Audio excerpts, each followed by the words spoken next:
Salama ry fanagandreny andigny efa hainankato fagnentagna ho an'ny distrik'ny Pané. Magnentagna district Pané Ray Manontolo koa raho amin'ny resaky fanjakam-pisorona toy avao zay. Ity agny Tatandraza hilatsaky filoham-pirenena. Tatandraza hilatsaky filoham-pirenena ao tsy ho filoham-pirenena republikana fa fanjakam-pisorona. Filoham-pirenena fa hitondra ny fanjakam-pisorona, fanjakan'Andriagnara famonjeny. Andao tika Pané Ray Manontolo, antsangana tika rie. Andao tsika rie faratsy maro lenta Ray Manontolo zany mba hitsangana, tena hitsangana tanteraka hampijoro fanjakam-pisorona zao. Ny fanjakam-pisorona efa mijoro am'izao fotoana zao.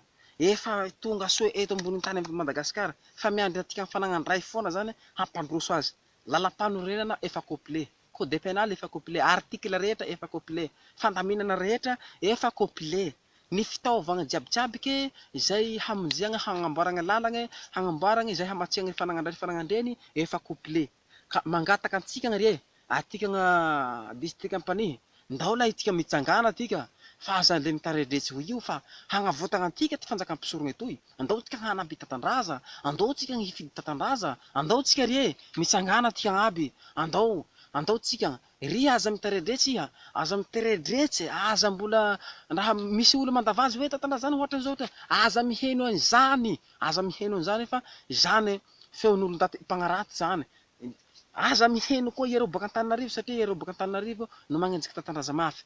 Tika aza miheno an'izany fa andao tsika district Pané Ray Manontolo, tsy akanavaka na Andaty be na Jaja mitsangana rie, mitsangana tika amin'ny fanjakam-pisorona toy. Fanjakantika io, etika ty tompony fa tsy anon-daty hafa. Izay mahatonga antsika hitanana izao. Hitanareo raho anatsika hananako zao raho mbola tsy manentagna daty hafa, tsy manentagna daty hafa manerana ivelany ankoatratsika tandroy avao, ankoatratsika zanaky Toliara avao ka mitsangana tika andiaby rie. Andao tsika hanohana Tatandraza hifidy azy hampijoro hiaraky hiady aminy hampijoro zao fanjakam-pisorona izao.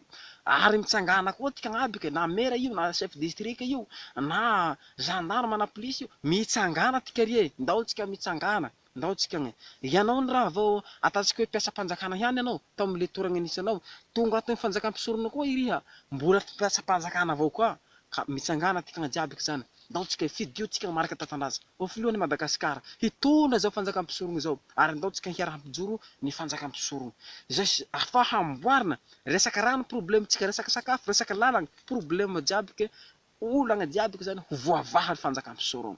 Zay zany ny fagnentagna ho antika distrik'ny Pané. Fa de misaotra betsaka antika Pané aby rie, misaotra antika rie nagnaraky zay fagnentanana zay, nagnaraky ty video ataoko toy fa de mankasitraka, misaotra betsaka Ragnandria.